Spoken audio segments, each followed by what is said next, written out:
Hi, guys. This is the Working Money Podcast, a business podcast where we discuss real estate markets and all types of business topics and trends. And the highlight of the show is having guests and entrepreneurs that discuss aspects, insight.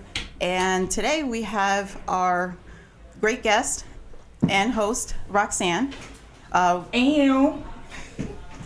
And Willie, unfortunately, cannot be in today. And we have a great guest on. He is a high school friend that I've known for a very long time, very successful on his own. And his name is Will Fonseca from Will Weekly, and also his co-host, Linda.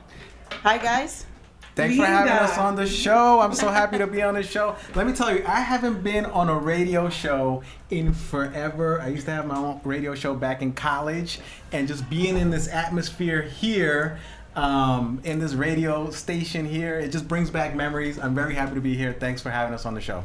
Thanks for having me as well, Michelle. Yes, guys. We've been meaning to do this for quite some time, have we not? Yes. And I do apologize a little bit for the hiccup. I'm so used to having my co-host Will on my side or Marcus. Right. So when those two are not and they're MIA, I get a little flustered and I'm like, okay, I'm losing track a little bit here. So I do apologize for that. I've been through that as well, so you know. But I work on the technical side as well, so I know there's always something going on throughout the week. I work in TV and TV production, and we always have an engineer standing by because there's always something technical that's coming up, especially with video. Yes. Mm-hmm. Okay, so Will, we have a lot of catching up to do. We do. It's been like 20 years. I can't believe it. I can't believe it. Back in the days. Yeah, I remember how things were back in high school. So I'm kind of reminiscing and getting that feeling back from when we were, high school kids. But tell us about yourself. Tell us what's going on. So there's a lot of things going on right now. The main thing is the show Will Weekly that I've been doing less than a year. I've been doing it for maybe about 6-7 months. Correct. And Linda is the co-host. Hi, guys. And she helps me organize stuff, and she helps me come up with topics, and she's been a big part of it. Will Weekly is it's a YouTube show. It's a talk show, and we talk about movies, celebrity gossip, movie trends, and we're trying to expand the channel, and we're just trying to get more subscribers to the YouTube channel. I feel like I'm also a filmmaker and an actor, and I feel like YouTube is something that it could be a tool that a lot of filmmakers and actors are not taking advantage of, because you could definitely grow your market through YouTube, and so I'm trying to grow the channel with the YouTube platform. Wow. Okay, and you know what? I totally get that. I've been hearing a lot that YouTube is like the next TV channel, I guess you can say. Is it the next, or is it currently? It's currently. It's kind of like taking away from the standard traditional TV. Yeah. And more people are watching YouTube, and I'm surprised. I'm like, TV. I'm one that is like always hooked on a couple of like channels and stuff like that, and every time that I get an email from saying, hey, there's a new show, a new episode up, I gravitate to that, and that's like you get hooked on it more than regular TV. That is true. Yeah. So that's like my guilty pleasure. I'm just like, whenever I'm somewhere, I said, oh, okay, I see this, and but YouTube has become a very big thing, and YouTube, there's correct me if I'm wrong, but there's some kind of integration with Facebook as well, right? With if you do the live stream, and you do the connection with notification with that, it kind of also. So they're like correlated now? Is that what you're saying? I think so. I think that they're in the process of doing that, or they have done that, where if you do like live streams on Facebook, the people that are subscribing under there, they can also have the option of subscribing you through YouTube. Wow. I'm not 100% sure, but I do know that YouTube is owned by Google. And Google is the number one search. I mean, everybody knows Google is huge. Right. Is the number one search engine in the world. And YouTube, even though it's owned by Google, is actually the second largest search engine in the world. Like when people want to learn how to do something, that's where they go. A how-to video, people just go to YouTube. They want to know if a movie's good or not. They go to YouTube to see the reviews, tons of reviews. So we review movies on the show. And the one thing though, Facebook is a separate company from Google and YouTube. So I, as a creator, as a content creator, I wish there was actually more integration between Facebook and YouTube. Because, like, for example, let's say I have a certain number of friends on Facebook, right? It's hard to get those friends to carry over into YouTube subscribers, you know? Yeah. Wow, that's interesting. So maybe what you mentioned, Michelle, regarding, you said you saw something. I'm going to look into that, where they're trying to maybe do something in terms of what you just suggested. Well, regarding, you know, where things will carry over from one to the other. Because with YouTube, I felt like I was almost starting from scratch, where even though I had a certain amount of friends on Facebook, you know, with the YouTube channel, it's just getting those people to subscribe is just a whole nother ball game. It's a lot harder. It's very hard. You know what I did? I have a YouTube page as well, and all of my shows that I would record, or any content that I would record, I would, of course, just grab the link and go into Facebook. And I don't care. It doesn't even have to correlate. It didn't have to correlate with whatever my video was about. I would just drop it in the comments. There you go. And when I started doing, I got in trouble a couple of times where they suspended my privileges for like a day or two and stuff like that. Who suspended your privileges? On Facebook. Really? Yeah. Why is that? Because I was pretty much promoting my brand from YouTube onto there. So I would, it could be about gossip, it could be about a whale. Once I saw something that had a bunch of comments, I would just drop my link in there. And that also helped. I get that what you were doing. I mean, that helped my viewership. I mean, we can try that, right? You can try that. You can. You know? But I don't know. I haven't done that in quite some time, so I don't know if they stopped being so stingy. And as the Facebook people. Listen, I believe there's a Facebook police. So anything that goes down, you just go and report it to those people, and it gets shut down, and then you have to show your IPO and all of that. Yep. They'll give you a warning first. So there is a Facebook police. Like if you post your content in too many groups, they'll shut you down. Really? Yeah. Well, that's what I was doing. They'll give you a warning too. I know. You got that? I got that one time because I'm part of a lot of film groups. Right. And I posted the Will Weekly in a couple episodes, and I got a warning like you posted in several too many pages. So we're going to have to slow you down, pretty much. That's so annoying. Isn't that? Because they're competitors. YouTube and Facebook are competitors. Yeah. I mean, it makes perfect sense. But I guess, and that's their way of saying, Facebook's way of saying, hey, to promote, $5. Here's that fee, you know, that list. Yeah, because it's a business. That's their business. That's how to make money. Every channel has to make money somehow too. Because Facebook prefers when you upload their video strictly to Facebook. They don't like it when you take a video from YouTube and put it on Facebook. It's a contradiction almost, I suppose. That's why when you copy, let's say, a video from YouTube to Facebook, you can't really play it. You can't really see it right away. You actually have to like click on it, and then it might take you to YouTube. But if you upload a video right to Facebook, that's when it plays immediately. Seamlessly. Yeah. Fun times. Yeah, I'm telling you, there's a lot of restrictions on Facebook. It's got me thinking. I'm like, I actually know someone. He does production and stuff like that, but he's more of a survival expert. Okay. And I actually had him on the show a while ago. He's going to come back in a couple of weeks, but he has a large following on YouTube, on Twitter, and all of the other social media, Facebook, the whole 9 yards. And I don't know what happened where I saw that, you know, like when you unfriend someone, it becomes like a user, what was it, a Facebook user or something like that? Okay. So I saw it because normally he'll send messages through Messenger. So I saw one day I was going to send him a message. I'm like, wait, what happened? You unfriended me? You didn't tell me? And then I had that once.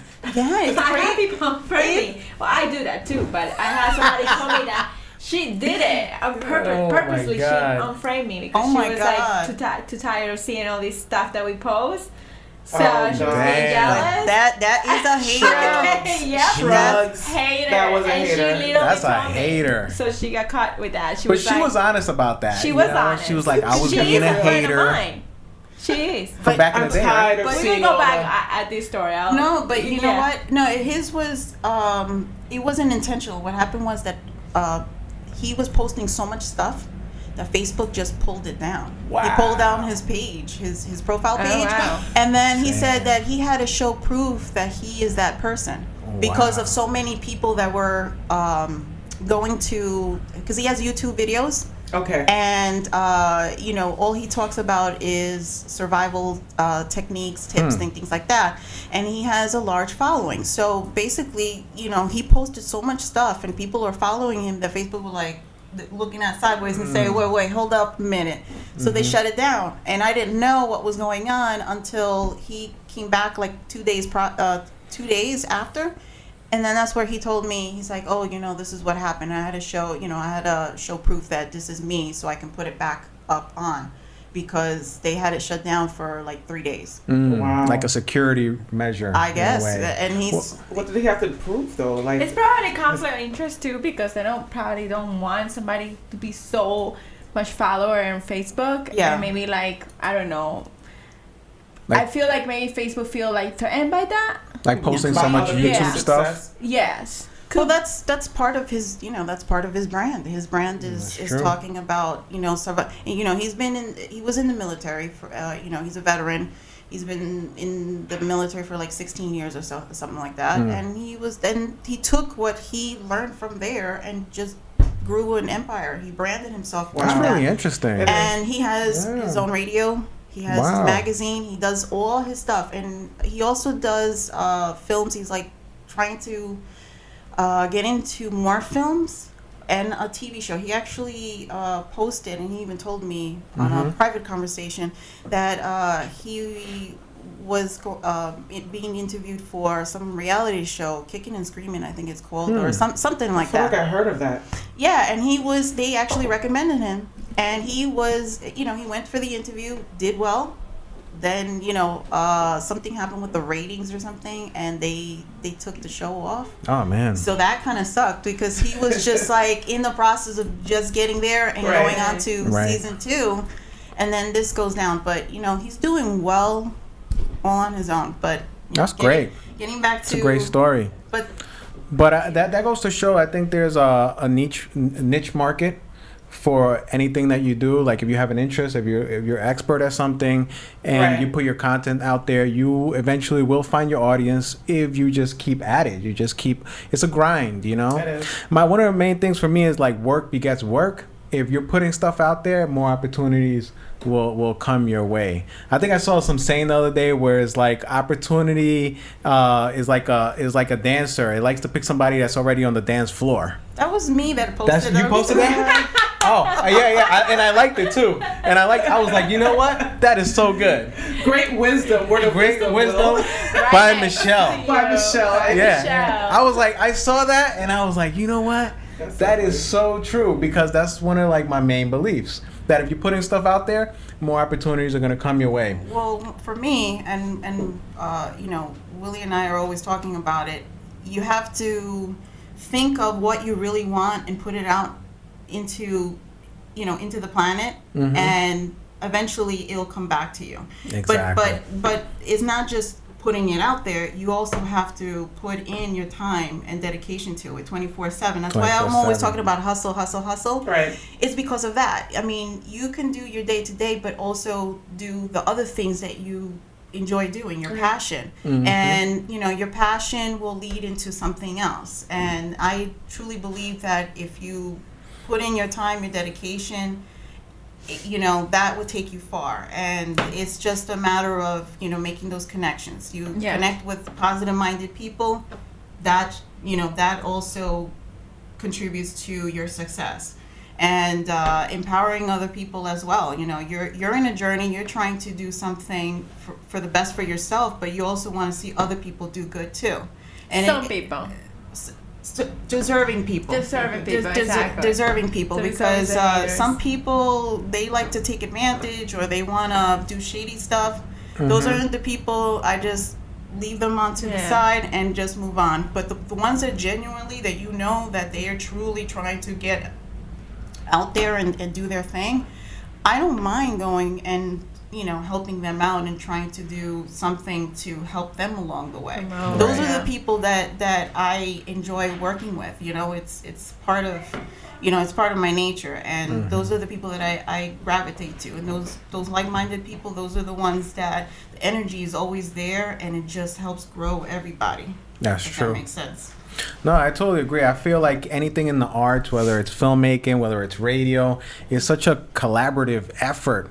You got to find people that you could work with, because you can't do it on your own. In the past, a lot of people, like we just did a film the other day that I was in, that is called Deaf Like Me. So Will Weekly, by the way, youtube.com/Will Weekly, gotta plug it in there. Yes. You know what I'm saying? Backslash. Say that again. I'm sorry. /Will Fonz. So it's youtube.com/Will Fonz. You can check out our episodes there. So we're doing a movie, Deaf Like Me, and a lot of people, it's a short film that it's a horror film that I got cast in. And first of all, I think part of the energy of me putting out the show, it kind of led me to opportunities like this to do this short film and another short film that I just did as well.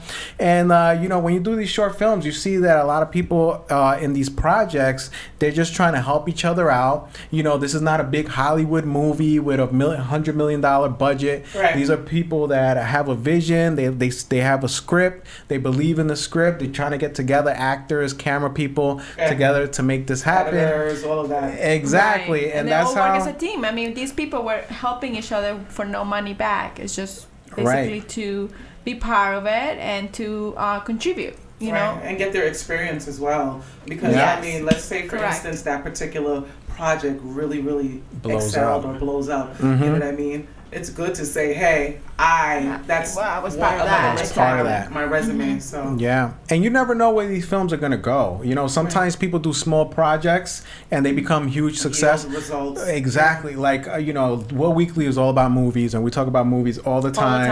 And I like to follow the story of certain movies. And for example, Moonlight won Best Picture at the Oscars, and if you see the story of how this movie got made, it's just incredible. It was a small budget movie. A lot of actors in the movie weren't sure if they even wanted to be in the movie. I forgot the actors' names, but it wasn't like a major acting production, or budget wise. It was just very simple. And yeah, these people had no idea that inspiring though. So inspiring. You never know. And how many movies are done a year, Hollywood, that invest so much money, and here comes Moonlight, and then it flops, and then they lose money, and here comes Moonlight, independent film, barely has a fraction of the budget of these blockbuster movies, comes out of nowhere, Best Picture. That stuff like that is inspiring to me.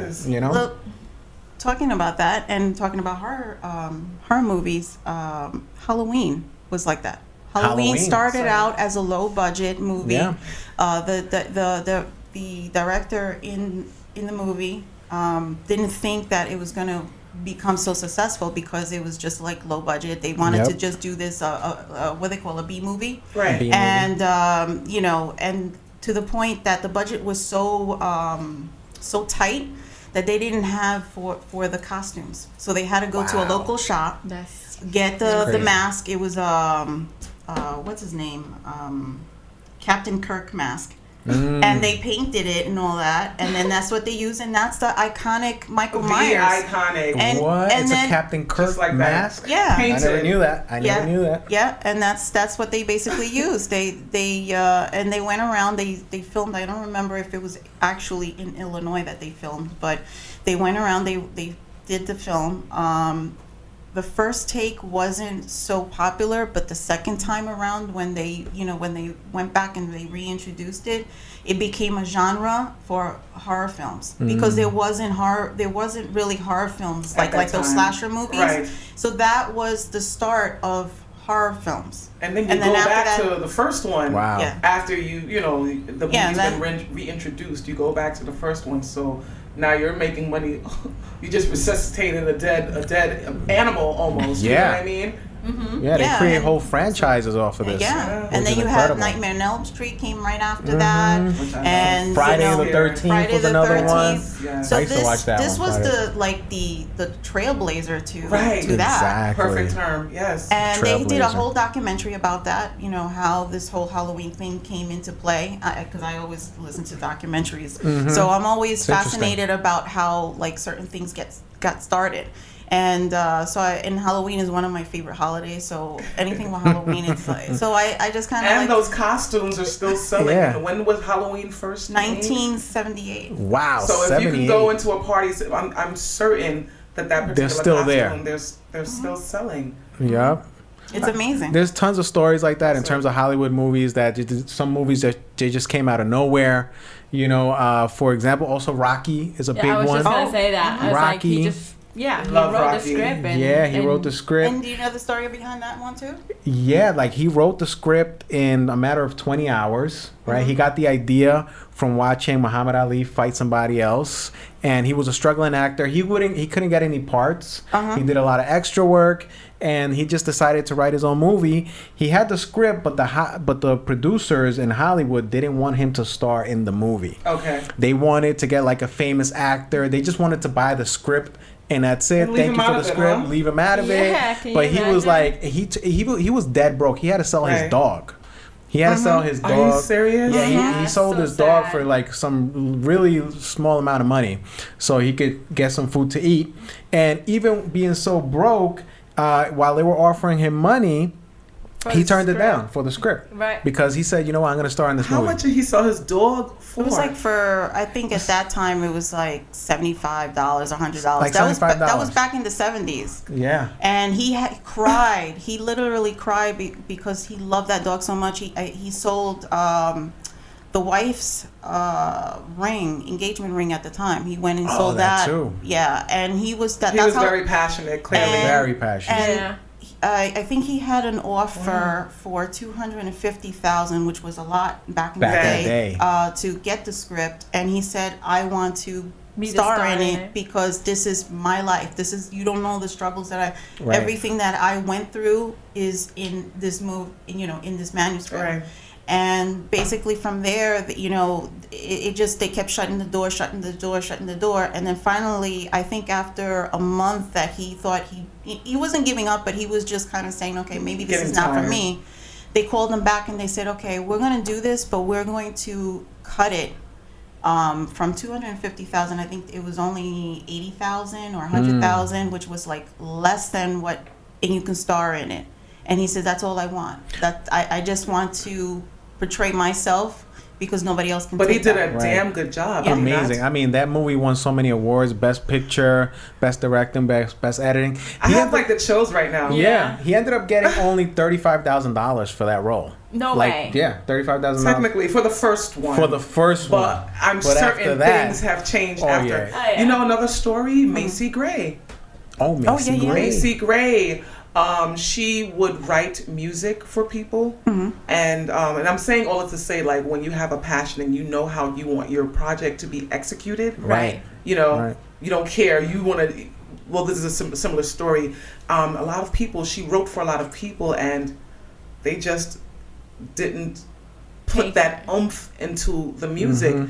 And of course, it's kind of hard to put oomph into something that you don't write. Right. I mean, you can, don't get me wrong, especially if you're there, and I'm pointing at all of our eyes, if you're there. But that's what made her come out and just, what was that song? I try to walk away, but I struggle. I don't sing, but the song is in my mind. Pretty good. So she ended up coming out with that song and broke all types, like it catapulted her. And they interviewed her, and she said, yes, I've been around for a while. I've been writing music, but no one executed the way that I wanted them to. And that's why I came out and just did it myself. You know who's another one that now that you're talking about that in the music? Sia. Sia has been writing songs for years, and it was just recent that people found out about it. And you know what? She wrote a lot of popular songs that that the listeners they find it very popular. Right. Alive, and I forgot the other titles because I'm bad with titles, but she basically wrote songs for other artists, right. and basically there were a few songs that went to Beyonce, went to Rihanna, went Just to like that. I don't know if even Adele, I'm not sure, but she went up to them and say, hey, this song was, I was just thinking of you when I was putting this song together. And she's really good with writing songs. I mean, this woman can write songs in like 20 minutes. That's how, she's talented with that. She's really talented. She just puts things together like that.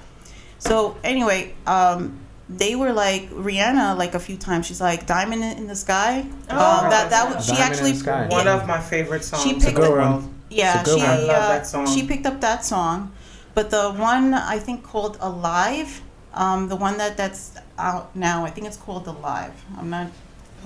She's actually singing the song. Yes. Okay. And I know exactly what you're talking about because I think we actually. Yeah, I've heard a lot. Yeah, and Rihanna, like, she's like, oh no, this is not like my vibe. My vibe is this. Okay. And you know what? I think that she shouldn't give some of the songs away and just keep them because even when she does it, it's phenomenal. Like even with Diamond in the Sky, like I've heard her sing it, and it's. I mean, let me tell you something.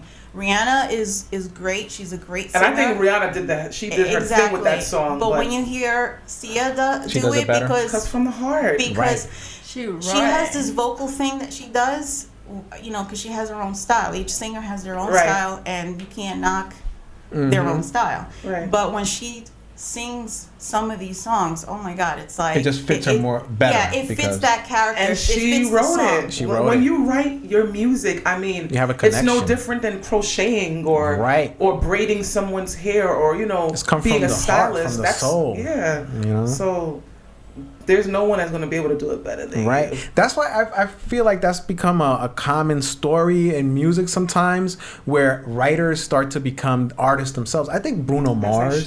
Oh my God, Bruno Mars was a writer. I'm not sure, but he definitely wrote for some big artists. Maybe in the past, like I think Prince before, like one of his later albums. Right. And a lot of artists like that have definitely written and then become artists themselves, because like you said, they feel like that's their passion. Like they put so much into it. My message the way I want it to be conveyed. They envision it being performed a certain way, and they want to do it their way. Yeah.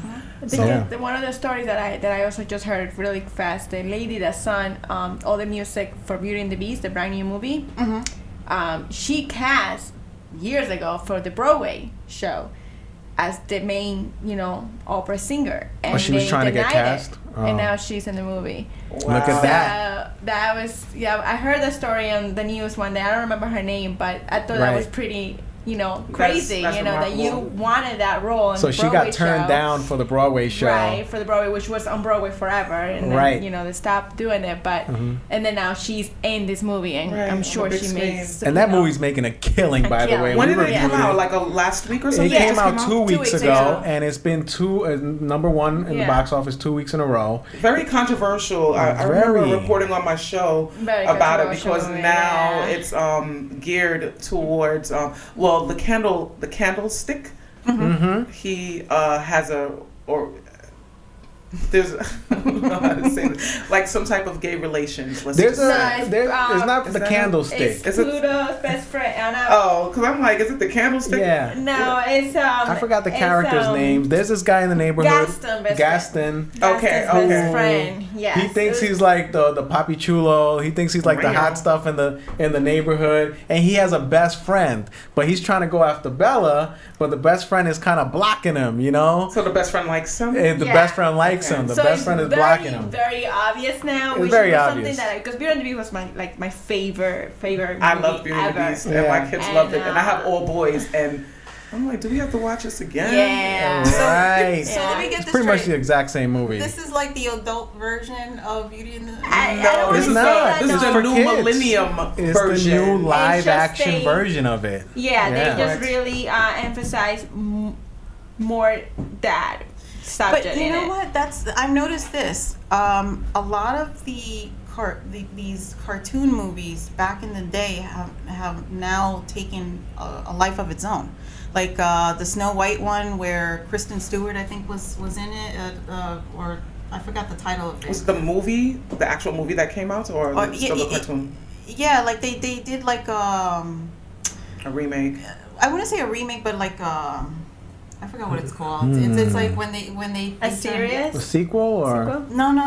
Like Charlize Theron is. I forgot what their name. Oh my god. Oh, I know what you mean. Yeah, they came out with a new one, but Yeah. it It's wasn't like, directly done by Disney or something. I'm not no, sure. but it was like their rendition almost. Readaptation or something. Yeah. That's Reinterpretation. It's a Yeah. reinterpretation of the classic, but it's much different. It's like nowhere near. So reinterpretation. And then where Yeah. you leave the one with Angelina Jolie? The other one where she played Majestic? I think it was Magnificent? Magnificent. I never saw that one as a kid either. Neither did I. No. But I did like the one that isn't she? Maleficent. I can't even. Maleficent. Is it Maleficent? I don't even know. It begins with an M. Yeah, but that's supposed to be the take of the stepmother. The Wicked Witch. Okay. That's what it is. How she got that way, perhaps. Was it Sleeping Beauty? Or is this see now I'm kind of lost. That's Sleeping Beauty. Snow White has the. Snow White had the wicked. They all have. They all the had Wizard of witches. Oz had a They witch. all had witches. Yeah. They all have wishes, but They all had witches. They Ladies all and have gentlemen, witches. this is what happens when we try to brainstorm and figure out what's going Live on. on here. It's all good. Well, like that thing that you share on Facebook. What's that? Disney is remaking. That's a brilliant idea. Remaking every single Disney classic into a brand new one. But they're making them instead of like these cartoons Live like action. Now they're doing them live, whatever you call that. Yeah. But I mean, it's a reintroduction to a new audience, to a new age of viewers, because in a new age, in a new age, total reinterpretation. Yeah. And I'm pretty sure that's what they already have plans to do. The new Hunchback of Notre Dame. Oh Lord. Are you serious? They're already casting. They're in the process of casting. They're like, you know what? Beauty and the Beast made $700 million worldwide. I just need one of those millions. I just need one in a matter of 2 weeks. In a matter of 2 weeks. So how much Disney's going all in. You know what? It's so production. I think it probably was like a little over $100 million on that. And if they made 700, they made it 6 and then merchandising and everything. Yeah, but let me ask you this: due to the fact that you're in the entertainment industry, the film industry per se, how do you feel about like the original movies and then the remakes of it? Because sometimes I feel like the original is like the best. And then sometimes when they do the remake, I'm like, what the hell are you doing? Right. Left it alone. And then it's, and they've been doing that with quite a few lately. I've been seeing that. Like there's a couple of horror movies that they're trying to remake. And this thing with Disney. And sometimes it's so unpredictable because sometimes you think that people are going to enjoy it and it doesn't come out that way. Right. Or vice versa. So, I just wanted to get your intake on that. The thing with that remakes, I know some people personally that they hate remakes. Like they hate it. They're like, why are they doing this? Leave good enough alone. The original was the best. But you got to remember, at the end of the day, it's a business. Exactly. These companies can't live off what they made 20 years ago, off a movie they made 20 years ago. They have to reintroduce these movies. They got to keep making movies so they can keep making money and growing the company. And they have to take these risks of, like, let's try to remix this movie. Let's try to see how we could reintroduce it to a new audience, and let's see if it's a hit. And when it's a hit, when something's a hit in Hollywood, they're going to milk that to death. They're going to milk whatever formula they use to death. Look at Fast and the Furious. They're coming out with Fast and the Furious. And people what is it? about it. 7, 8? I lost track. No, I think it's going to be 9. 9 because 8 was when Paul Walker died. That's fine. Okay, so it might be 9. I don't even know, but you know what? The last one made over $1 billion. Actually, much. No, this is the 8. I think this is the 8. I think this is 8. And the last one that they had, was Paul Walker even in it? Yeah, the last one is when he that was the very last one when he passed away. His brother played somehow they I made him. Yeah, me too. and that's one of the reasons it made so much money, because it was one of the last movies that he was going to be in. But you know what? Even though it's 8, 7, or whatever it was, they see that a movie makes $1 billion. That's it. They're gonna green light it for another 3 more. They just twist something like, and this one, the thing that everybody's intrigued about seeing this movie is because now Ben Diesel turns in their family, and he turns into a bad guy in this new one. A bad guy. Mm-hmm. So everybody's like, why that happened? So that's really the main reason why I want to go see it. Even though I'm not interested in Fast and Furious anymore. And you know what? I see that. I'm like, why is it intriguing? This franchise is about 10 years old. Fast and Furious? I think so. I think it's longer than that. I'm pretty sure the first one came out somewhere around 2002. Are you serious? But now I'm feeling old. That's how time flies. Where it's like, oh my God, that was more than 10 years ago, Fast and the Furious. Yeah. And they're still milking the franchise. And right now, I think that movie's coming out in a couple of weeks. And I feel like it's a marketing scheme that they're doing. There's all these rumors right now that The Rock is not getting along with Vin Diesel. Yeah, I thought that was a ploy. I think that is a ploy. They always, listen, the media always has to, especially the PR, when they're trying to plug in either a movie or some music, some song or something. Notice that the artists, either they have some kind of big fight right before it, or they wind up hooking up. Like the thing with Drake and Jennifer Lopez, I think. And for a while they were like, are they not? And all of a sudden they're now, because of their schedule, they're no longer and now she's with someone else. So publicity Yeah, we talk about all this stuff on our show too. We got a couple episodes up. YouTube.com/WillFonz. Go check us out and please subscribe. Ask you a question. Do you mind, Michelle, if I ask? Sure. Okay, so you've actually gone to school. Did you do any acting? Let's just get a little bit of background about you personally. I went to Brooklyn College. Hey, right here Brooklyn in Brooklyn. Brooklyn in the house. Yes. Let me tell you, originally I went to Connecticut College, I think for like a semester, and I missed Brooklyn so much, and I missed the 5 boroughs so much. I came right back to Brooklyn, and that's where I studied film and TV production, and I minored in theater. So I was doing theater, and I was also doing TV and film production, and that's pretty much what I've stayed doing even after I graduated college. I work during the week. I work in TV production. I'm a technical director. If people don't know what that is, it's pretty much if you have like a 3-4 camera setup, you bring all those camera feeds in, and then you switch them, add graphics, add a toolbox, add different visual effects to it. So that's what I mainly do as a trade throughout the week. Is I specialize in technical directing, but on the side, I like to stay creative. I like to do more creative projects, whether it's a short film or a web series. I've done a web series as well. What web series was that? Well, I did a web series called Get a Clue.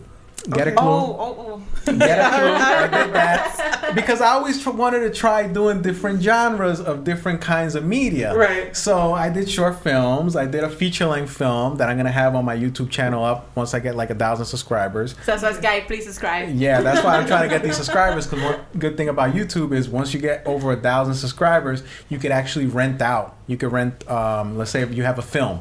You can rent it, and I have a feature-length film, so I want to rent it on YouTube. Are you? See? Yeah. So it gets. You get ideas. That's why I'm saying wheels are turning. Wheels are turning. That's why I'm saying there's a lot of tools that YouTube has that a lot of filmmakers are not taking advantage of, because they'll make a film and then they'll say, "Oh, I'm looking for a distributor," but a distributor is going to take like 50% of your profits.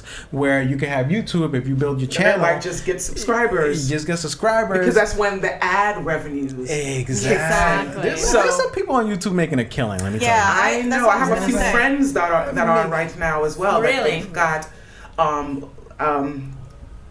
some really a lot of viewers. A friend of mine, he has a web series, and he dropped his material like a day ago, and I think he's got over 400,000 views already. Damn! So I could be watching it, and next thing you know, a commercial will just come on. Yep. Well, that happens, I think, already in our we have videos. that set up as we well. Already have you that just set gotta up, create a partnership with YouTube. I mean, people watch YouTube videos like unbelievable. Like I didn't know how much people don't watch TV anymore, and don't they even just watch watch TV. YouTube videos Yeah. about anything. I mean, look at that company, that thing that they get toys and people watch just playing with toys. Oh yeah, there's this. Is you know what? It's all. Let me tell you, it's all. I was watching the And list. it seems so frivolous and It's crazy. stupid, but And it's you've like, got an audience meanwhile, nonetheless. we are like really like filming and you know getting all set up and talking about all this Production value. stuff, production value, and you know you don't get as many viewers as these kids opening and playing with these toys. Because she's been at it for a long time. It's, So Let me funny. let This me is tell so you funny. something. Yeah. You Michelle. the what I'm is fascinating about YouTube is we spend a lot of our time on the phone. So might as well just watch You might as some well. kind of YouTube instead of watching TV. If you're away and you're walking, whatever, I see a lot of people watching YouTube. Can I share videos. something with you? That's how I was able to help my 5th grader complete his science project. Okay? He wanted to make a battery. there you go. And I'm like, listen, I'm following this book. First, I started out with the book that the teacher had given us. Mm-hmm. And I'm like, no. No, It's not it's not working. working. It's not working. It's not moving. This thing is not moving. And I'm like, listen, we watched YouTube. I watched about, there were countless videos on the same For project. the same thing. With the battery, like to make a Yeah. motor. There were countless, and I watched about 5 of them, and You got it. voila. Yeah. No, you can It's like that. actually learn a lot of stuff. Yeah. There's very informative channels. There's entertainment. There's informative. I think YouTube has this bad like reputation of just being cat videos for some reason. Like I've heard people say that. I've heard people say that. Oh, never heard YouTube. that. Oh, that's just cat videos. You What know, does like that mean? I don't even know. Like some people. Oh, okay. What is That's that saying? like like funny cat videos or whatever. Yeah, Like the there's a lot of funny cat? I remember videos that go viral. That on go viral. On Facebook. I see it all the time. They put little things of kittens doing like Yeah, little well, dumb, you know, animals with a ball. always win though. That's Animals true. always They're so win. cute. Or you know what I mean? or Yeah. you know what's the other one that I see a lot? Those really crazy out there stuff, like people like tripping on themselves and doing some dumb No, stuff. those are Right. quite humorous. Those will Those go are hilarious. viral. And there's a woman who does this on purpose. I'm here Yes, thinking that I saw that. this is horrible. And then like when you read, I love reading the comments The as well, comments. if there are left. Yeah. And they're like, she's an actual actress. She does this all day All long. the time. I'm like, huh? You know the McRib lady? What Is that- McRib? Do you know the McDonald's McRib? or something? No. Okay, and this was going viral too. And she has a YouTube channel. She's a comedian, and her character is, I think, her Carla. So she's like this redneck, you know, like she's kind of like the trailer trash type of I person. think I just saw her With the this hair, week. crazy hair. Okay, so she goes on a rant, and people thought it was real for a very long time until I went on YouTube and I found out that she's She has a actually a page. comedian, and you know that's her thing. Does she have something Hilarious. out where she's talking about she wanted to bake a cake for her grandson? No, But her grandson, he says, Grandma, like this year, I want you to switch it up because I'm vegan. So she's so pissed off because That's she's funny. literally at the kitchen table with all of like the butter, the flour, the eggs. So she just takes everything and starts dumping it in the car. I wonder if it's her. I don't think so. I don't think knows? so. So she's like a redneck. I mean, this woman could have She been. has like this crazy hair. That lady like had crazy- the first crazy hair, time, too. and let me tell you, I crack up every time I see this video. That's how funny it is. Jeez. So she goes into a rant. She goes, "Hey guys, I'm here at McDonald's. You're not gonna believe what happened. First of all, I'm kind of pissed because, you know, I went to drive-through and there's a long line, so I had to walk in. So she goes and she orders this McRib meal, and she's like, okay, this is gonna be, you know, blah blah blah, $6.58. Says, are you forgetting something, ma'am? He goes, what? Aren't you supposed to offer me the McRib for an extra $1? And she's like, you're not gonna believe me. She looked at me up and down and she said, I don't think you need it. And she goes, and then she goes, excuse me, Burn. you know, she goes, excuse me, you know, bitch. Damn. And then that's Ouch. where, you know, she went on the rant and she goes, you know, and I kicked her. No, I punched her down her throat, and So if you come down to the McDonald's on Dorset and you see Charlene, you go and you Give her kick the her down the business? throat or you punch her in the cooter. I don't care. Damn. So It now got she's gangster. It got gangster And in then the to video. say the And then she least. goes, You know, F you, McDonald's. Well, not all of McDonald's, just the one on Dorset. Just this one. Because next thing you know, all of McDonald's will be coming for a lawsuit. I'm telling you. Know what I mean? So for the longest, people were like saying, "What the hell? Like this was this real? Like a real rant?" But no, it was all choreographed. It was. She's a comedian. Yeah. Wow. And then she has a part 2. She has a part 2. So creative. And this is the follow-up where she gets a voodoo doll that looks like Charlene. She's sitting out in the car, and she said, you know, I keep punching her in the cooter, and guess what? The ambulance is here. Says, I'm just waiting for Charlene to be taken out. Oh, damn. That's a character. She sounds like a character. No, I haven't seen that one. She's funny. She does reviews on the you know, a while ago they had the Doritos macaroni and cheese and she went into it. She says kind of dry. It kind of reminds me of my boyfriend. You know, he has a small, and then she calls him and she she pretends that she's calling him funny. And she says, oh, you know, I'm eating this. It kind of reminds me of your small blah blah blah. And she went in. My goodness. Where's the bell, Michelle? That is crazy. But I'm sure it has a lot of viewers, but that's right? gotta She gets funny. a lot of viewers. Yes, people like funny. crazy stuff. No, they do. But I gotta say, Michelle, I have to ask Will a question. Yeah, so sure. You do the technical side of the business, with all the cameras and putting all that with the graphics and stuff like that. You direct, and you act. Mm-hmm. I'm just saying, like, first of all, how do you find time to do all of these things? You know what's so funny? I feel like I'm busy 24/7. Yeah, he like is. I really am. I feel like that too. Like so I feel like when I wake up, as soon as I wake up, I'm doing something, whether it's creative, whether it's technical, whether I still submit for auditions as an actor. So that's a part of your day. That's really a part like of my what day. he really enjoys. Like I know really him enjoy for it. almost 3 years, and literally like his mind is constantly going and going and going. And sometimes it's like, how you come out with all these ideas? Yeah. And can you stop like some point? That's no different than the songwriter. That's pretty much. Your creative insight, when does that go off? Is it early in the morning? For me, that's I can't sleep sometimes. I'm like, when is it triggered? No, you get those triggers. You get like those brainstorms. Sometimes I can't sleep at night, guys. Yeah, that's what happens to me. I get an idea. I'm like brainstorming, and next thing you know, I only got like 2 hours of sleep. I'm like half asleep the next day. I'm just struggling to get through the day. It's like the idea pops up, up. And you run with it, and then something, and it leads to something else. And it's like, damn, and then you have to write it down because then you'll forget. And I gotta get better at that though. I gotta get better because I get so many ideas that I gotta get better at, like stopping, taking a breath, and writing it down. Because sometimes those ideas are like really, really good. Really and I remember one time I said to my ex-boyfriend, I'm like, you know what, we should start doing skits. And I was like, okay, I have it. All right. Because, my mind is always crazy. And I always think about things from my childhood. I remember one day we were driving in the car and I was sitting in the back seat and my brother was sitting in the passenger seat in the front, and he spat out the window and it flew. My window was down. So I was like, we should do a skit about that. And then I went on about the women, the moms that always like to lick their thumbs and brush down their baby's eyebrows. That's funny. I've seen that. What warranted that was me with my son. I'm like, God, we're outside now. And then I licked my thumb. And then I'm like, good and well that you would not want anybody's saliva on your eyebrows.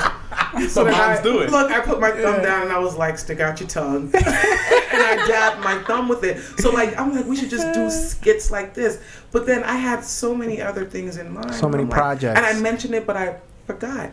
But that's a great idea because that's something that people relate. People like stuff that they can relate to, and I'm sure there's a lot of mothers that do that. Oh God! It's like a maternal instinct. Like we have been talking about, because traveling, a lot of people like to see what just everyday life, what they do. Right. They follow people that they just record their life. Yeah. And they love seeing that. Like Twitter. I think that's why Twitter got so big. That's true too. I mean, Twitter's particular. I don't. Yeah, it's got to be Twitter. Facebook is big as well, but Twitter, when I first started paying attention to it, people documenting. I'm like, everything. I never got into that. I never got into Twitter. I just see people getting in trouble in Twitter, so I just avoid it. You know what I'm saying? How are they getting in trouble? They get into Twitter wars. There's so many people that have gotten in trouble on Twitter. There's people that lost their jobs on Twitter. You know, a lot of athletes get in trouble on Twitter, so I'm just like... Oh, yes. Ray Allen, he was a basketball player. Yeah. And he, somebody DM'd him, and he decided to let her know exactly what he would do to her. What? And he's a married man with children. And oh, damn.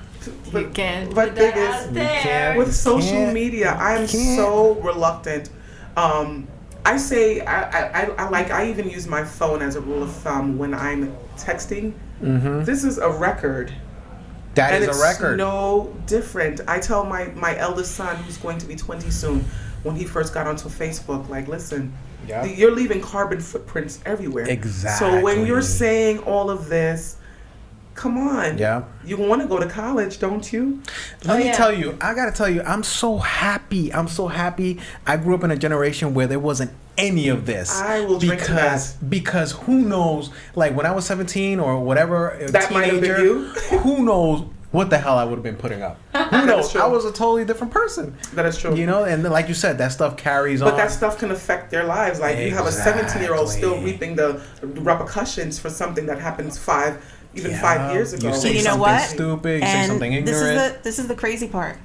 The crazy part is that the employers, when they're trying to hire someone, they're now starting to look to see if you have social media, and they'll start looking to see what you're posting, and then that's a reflection on you. And no different with colleges. Mm-hmm. I mean, listen, keep your personal life private. I'm very big on that. Yeah. And make it very general. Like even my page, I'm a media person. I do TV. I do all of those hosting and stuff like that. I don't ever put my business out there to the point where even my opinion. Yes.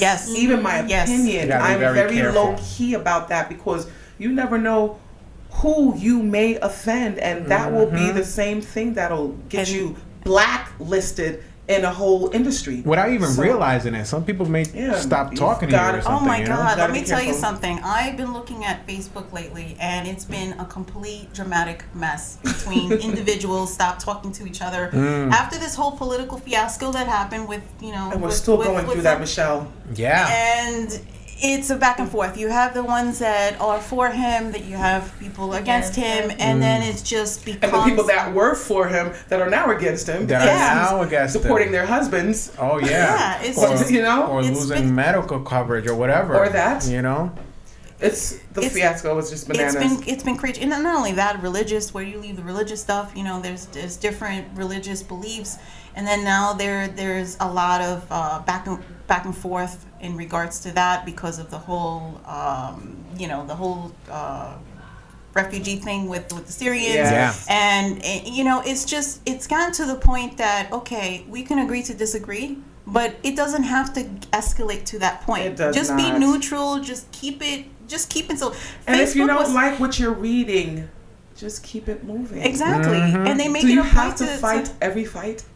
Exactly. They've turned Facebook something that's supposed to be more enjoyable, things that you just post and stuff like that, and they turn it into like this rant. I've seen people like air out all their stuff, and I'm saying to myself, if you have a business, that's going to reflect on your business because that you're going to lose clients because of that. It's very messy. And for me, I like to keep it simple. Like I put quotes up, I put pictures of buildings, so those are the things that I like. You see my page, all I post is B-Box. Yeah. B-Box, and I'll throw a picture of my kids every now and then. Right. And every once in a while, I'll put something comical. Something funny. Exactly. You gotta switch it up a little. But something light and not too heavy. I like to try stay not positive. To be too heavy. Yeah. The main thing. I like, you post positive stuff. Michelle, I like that stuff. always. I tell Michelle all the time that I may not get to Facebook in the morning. You know what I mean? And if I do go, like I'm posting shows that are here at B-Box Radio, but at the end of the night, after I've done all of my tasks, kids are in bed and they're fed and whatever,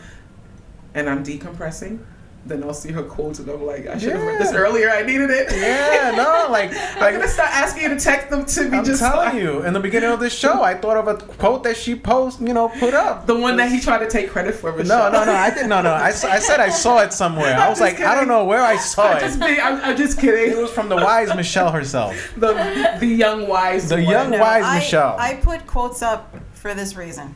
All of us are going through some kind of challenge, difficulties, whatever it may be. Yeah. I'm not the only one. It's a struggle. So might as well just, whatever I'm feeling at the moment, instead of going into a rant and saying, what the hell, this and that, I'd rather just turn that into something positive and give positive back to other people. Absolutely. Because there might be people that might need it. And they can relate to it and say, oh, you know what? I feel it because and I was I'm going about to curse somebody out, but I saw this and now I'm in a better space. Yeah. Let me tell you, and that's so true. That's so true, Michelle. I really appreciate that because sometimes I feel like being a creative person, what we're doing here is creative, and being in this media industry is tough. Being like a creative person, making a living doing that stuff. I mean, there's other more secure industries, so it's kind of like a double-edged sword. And you gotta stay positive, keep motivated. I know there's a lot of people that let's say are just into acting. You know, I do a little bit of everything, but some people are just into acting, and that's a struggle too. Very so much. You know, it's very important that we all keep each other positive and motivated. That is true. That is true. So, back to you, Mr. Will. Of course, I know that you mentioned. I know we're getting low in time now, but you mentioned that a lot of people do not use, like film writers and whoever produces, directors don't use YouTube as an outlet. They're busy trying to find a sponsor. Would you suggest that? Like, how do you go about that? Can you repeat that process again? I would say, when I've learned a lot of things making short films or feature-length film, and it's always been a learning experience.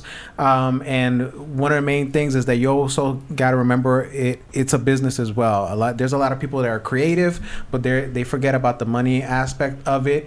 And I think YouTube is a platform where you could actually create revenue, and it's important to create revenue with your films because that's how you make the next one. That's how you keep going. That's right. And keep that ball rolling. Keep that ball rolling. The more you could get your film into different distributions, the more outlets you could get your projects out there, the more likely you are to keep going. So I think it's important. Now, in terms of YouTube, get to that 1,000 subscribers. That's important, right? Once you get to that 1,000 subscribers, you can make a film, put it on YouTube, and rent it out. So I like that idea. Yeah, it's I very never knew cool that. Feature. Yeah, it's a cool please, feature. because I know we're trying to get you some subscribers. Can you please repeat your information? Okay, so youtube.com. My page is /Will Fonz, WILLFONS. So youtube.com /Will Fonz. Go subscribe and check out what we have. We got a lot of videos. Me and Linda, we're doing every week. We're putting up videos. Linda, my beautiful co-host here. We're putting up videos all the time. He actually I never was into this industry, so I'm brand new to it, and as you can see, I'm sure you've learned a lot, though. Let me tell you, she works in banking, right? That's her industry. Totally different film. And but her skill set in that area of expertise is very helpful in terms of production. Yes. And if you're a creative person, you need that. You need that economic background. But I think like keeping things in order. Exactly. So, getting back to, because I'm just like, wow, there's a lot of energy in here. And I love the energy. I love the fact that everybody's like, giving a lot of insight and stuff like that. But overall, like, what other things are you doing? Like, what other projects that you are planning to go next, or what else do you have in that right now? Because I know you're saying that you have all these creative ideas, but like, what are the things that you want to make happen?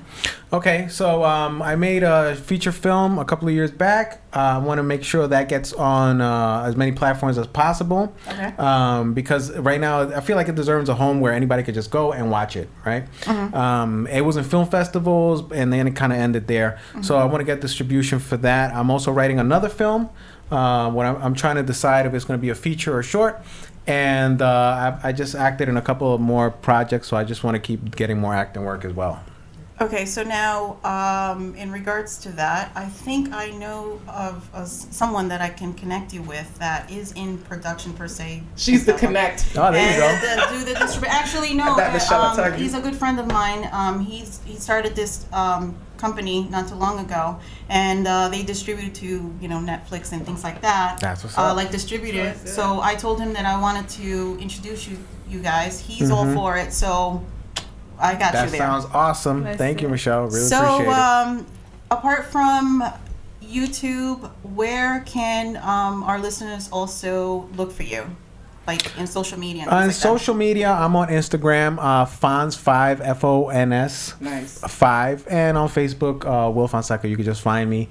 And I'll post stuff about my work there as well. And Michelle, you'll post on your page possibly as well? Yes, definitely. So I have workyourmoney.net. You can also check us out in Stitcher and iTunes, Work Your Money podcast. Until the next time, guys, this is the Work Your Money podcast. Have a good evening. Take care. Peace. Peace. Bye. Thank you.